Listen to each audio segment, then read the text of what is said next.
एक गांव में पारो नामक एक गरीब विधवा रहती थी। उसका एक पुत्र था। वह इतनी गरीब थी कि घर में 4 बर्तन भी ढंग के नहीं थे। लड़का अभी छोटा था। पारो ने बड़े प्यार से उसका नाम नसीब सिंह रखा था। मगर वह इतना बदनसीब था कि उसके पैदा होने के कुछ समय बाद ही एक बीमारी से उसके पिता की मृत्यु हो गई। पारो घरों में चौका बर्तन आदि करके उसे पाल रही थी। उसे पक्का विश्वास था कि नसीब सिंह बड़ा होकर उसके सारे संकट दूर कर देगा और उसका बुढ़ापा चैन से गुजरेगा। इसी आस में रात दिन मेहनत करके वह अपने बेटे को पाल रही थी। नसीब सिंह था तो छोटा, किंतु समझदार बहुत था। संयम और धीरज की उसमें कमी न थी। किसी भी बात को गहराई तक जानने की उसमें प्रबल उत्सुकता रहती थी। एक दिन उसने अपनी माँ से पूछा, माँ, हम इतने गरीब क्यों हैं? यह सब तो ईश्वर की मर्जी है बेटे। दुखी स्वर में पारो ने कहा, सब नसीब की बात है।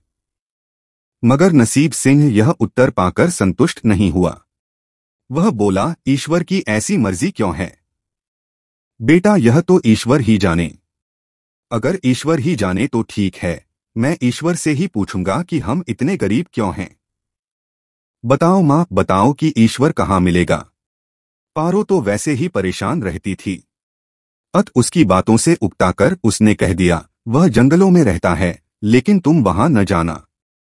लेकिन नसीब सिंह ने दिल ही दिल में उसी क्षण इरादा बना लिया कि वह ईश्वर को ढूंढेगा और पूछेगा कि आखिर हम इतने गरीब क्यों हैं। एक दिन वह जंगल की ओर चल दिया। जंगल घना और भयानक था। चलते चलते नसीब सिंह बुरी तरह थक गया, मगर भगवान की परछाई भी उसे दिखाई नहीं दी। वह थक-हार कर पत्थर की एक शिला पर जा बैठा और सोचने लगा कि भगवान तो यहाँ कहीं नहीं है। आखिर गरीबी दूर कैसे हो? तभी संयोगवश मृत्यु लोक का भ्रमण करते करते शिव पार्वती उधर ही आ निकले। उन्होंने बच्चे को वहां बैठे देखा तो उन्हें बड़ा अचरज हुआ कि यह अबोध बालक इस बीहड़ जंगल में बैठा क्या कर रहा है। भगवान शिव ने बालक से पूछा, तुम कौन हो बालक, और इस जंगल में बैठे क्या कर रहे हो? मैं ईश्वर को ढूंढ रहा हूं। ईश्वर को? पार्वती चौंकी और पूछा, मगर क्यों? ईश्वर से तुम्हें क्या काम है? मैं उनसे पूछना चाहता हूं कि हम इतने गरीब क्यों हैं, दूसरों की तरह हम पर भी भाग्य की कृपा क्यों नहीं है। नसीब सिंह ने निर्भीकता से उत्तर दिया। मां पार्वती और भगवान शिव उस बच्चे का साहस देखकर बहुत प्रसन्न हुए। मां पार्वती तो करुणा की सागर है। उन्हें उस बच्चे पर बड़ी दया आई और भगवान शिव से मुखातिब होकर बोली, प्रभु, इस बालक का कुछ कीजिए। हम कुछ नहीं कर सकते पार्वती, क्योंकि इसके भाग्य में यही सब लिखा है। भाग्य देवता के लेख के अनुसार इसे ऐसा ही जीवन भोगना है। नहीं नहीं स्वामी, आपको कुछ करना ही होगा। मां पार्वती हठ करने लगी। जिद न करो पार्वती। यदि हम उसे कुछ दे भी देंगे तो वह इसके पास नहीं रुकेगा। इसे वैसा ही जीवन जीने दो जैसा भाग्यदेव चाहते हैं। नहीं प्रभु, इसकी गरीबी दूर करने के लिए आपको इस पर कृपा करनी होगी। जब मां पार्वती जिद करने लगी तो भगवान भोले शंकर ने बच्चे को एक हार दे दिया। हार पाकर नसीब सिंह बहुत प्रसन्न हुआ और खुशी खुशी अपने घर को चल दिया। मां पार्वती संतुष्ट थी कि उन्होंने एक अबोध बालक की मदद की और अब उसके दिन सुख से कटेंगे। लेकिन त्रिकालदर्शी भोले बाबा जानते थे कि यह हार उसके पास रहेगा ही नहीं। चलते चलते नसीब सिंह के पेट में अचानक दर्द उठा और वह शौच के लिए इधर उधर देखने लगा। उसने भगवान शिव का दिया हार पत्थर की एक शिला पर रख दिया और झाड़ियों के पीछे चला गया। तभी एक चील कहीं से उड़ती हुई आई और उस हार को उठाकर उड़ गई। अरे मेरा हार! सब कुछ भूलकर लड़का चील के पीछे भागा। मगर कब तक वह चील का पीछा करता, कैसे पकड़ता उसे। एकाध बार पत्थर उठाकर उसने चील को मारने की कोशिश की, किंतु चील अधिक ऊंचाई पर थी। कुछ ही पलों में चील उसकी नजरों से ओझल हो गई तो वह बड़ा दुखी हुआ और रोते रोते अपने घर की ओर चल दिया। घर पहुंचकर उसने मां को सारी बात बताई, मगर पारो को उसकी बात पर बिल्कुल भी विश्वास नहीं हुआ। हाँ, उसकी बात सुनकर थोड़ी सी उदास अवश्य हो गई, लेकिन नसीब सिंह मां की उदासीनता देखकर हतोत्साहित नहीं हुआ। उसने मन ही मन निर्णय लिया कि वह कल फिर वहीं जाएगा और भगवान शिव पार्वती को अपनी विपदा सुनाएगा। उसका विश्वास था कि भगवान शिव उस धूर्त चील को अवश्य ही दंड देंगे। भगवान शिव ने पार्वती से कहा, देखो उसके पास कल वाला हार नहीं रहा, उसे एक चील ले उड़ी है और दूसरा हार पाने व उस चील को दंड दिलवाने की इच्छा लिए वह लड़का आज फिर आया है। पार्वती देवी ने फिर भगवान शिव से प्रार्थना की, आप चाहे चील को दंड दें या न दें, किंतु इस लड़के की सहायता करके इसकी निर्धनता दूर करें। हम अब कुछ नहीं कर सकते देवी। यदि तुम जिद करती हो तो हम ब्रह्मा से कहते हैं, वही इस बालक की कुछ सहायता करेंगे। कहकर भगवान शिव ने ब्रह्मा जी को बुलाया और सारी बात बताकर आग्रह किया कि आप ही इसकी कुछ मदद करें। तब ब्रह्मा जी ने लड़के को हीरे की एक अंगूठी दे दी। लड़के ने अंगूठी जेब में रखी और खुशी खुशी अपने घर चल दिया। उसने सोच लिया था कि वह अब एक पल के लिए भी अंगूठी को अपने से अलग नहीं करेगा। चलते चलते अचानक उसे प्यास लगी। वह सरोवर के किनारे पहुंचा और जैसे ही वह चुल्लू भरकर पानी पीने के लिए झुका, वैसे ही उसकी जेब से अंगूठी निकलकर पानी में जा गिरी और इससे पहले कि वह उठाता, एक मछली उसे निगल गई।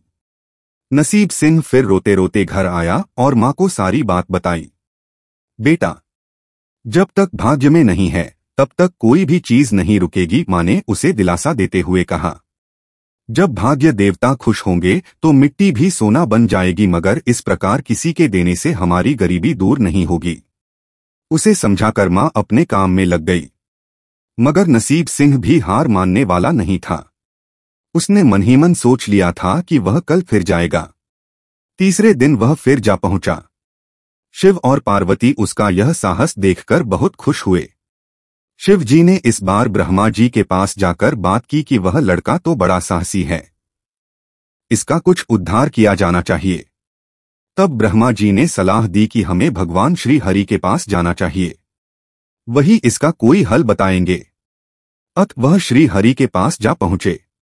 पूरी बात सुनकर भगवान विष्णु ने नसीब सिंह को कुछ हीरे दिए। हीरे पाकर वह बहुत खुश हुआ और इस बार बिना कहीं रुके उसने सीधे अपने घर जाने का निश्चय किया, क्योंकि 2 बार उसकी चीजें खो चुकी थी।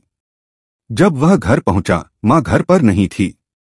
अतः नसीब सिंह ने हीरे एक लोटे में रखकर कोने में छिपा दिए और माँ को ढूंढने निकल पड़ा।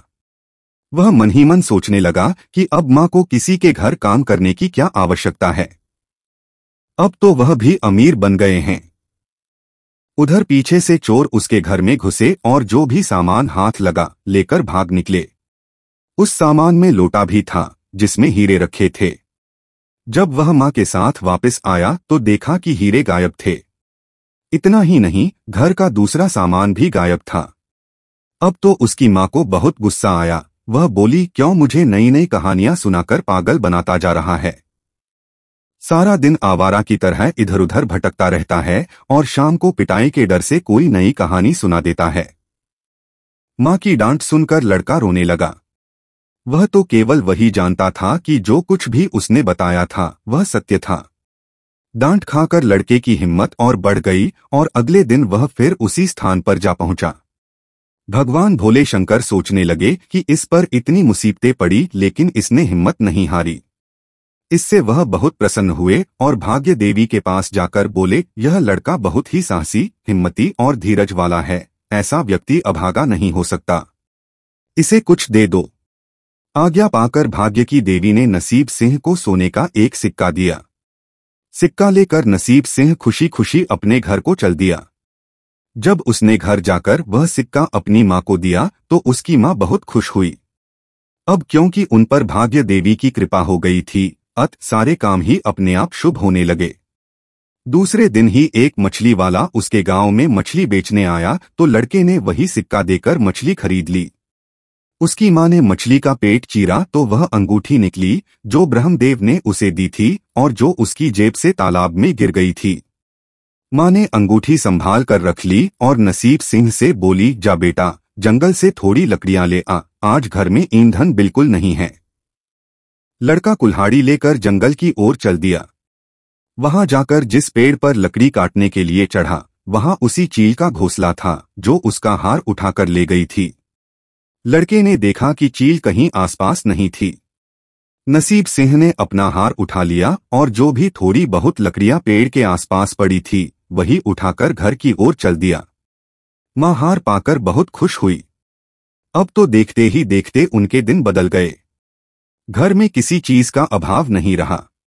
फिर ईश्वर की कुछ ऐसी करनी हुई कि जो चोर उसके घर से हीरे चुरा कर ले गए थे, उन्हें सपने में महादेव ने चेतावनी दी कि जो हीरे उस लड़के के घर से चुरा कर लाए थे वे तुरंत वापस कर दो, वरना तुम्हारा सर्वनाश कर दूंगा। चोर उसी दिन हीरे उसके घर पर दे गए और अपनी गलती के लिए माफी भी मांगी। इस प्रकार उस अभागे का भाग्य चमक उठा। अब उसके घर में किसी चीज की कमी न थी और उनकी गरीबी सदा के लिए समाप्त हो गई। तो दोस्तों, ऐसी ही दिल छू लेने वाली कहानियों के लिए चैनल को जरूर सब्सक्राइब करें और अपने दोस्तों को शेयर करना भी ना भूलें। धन्यवाद।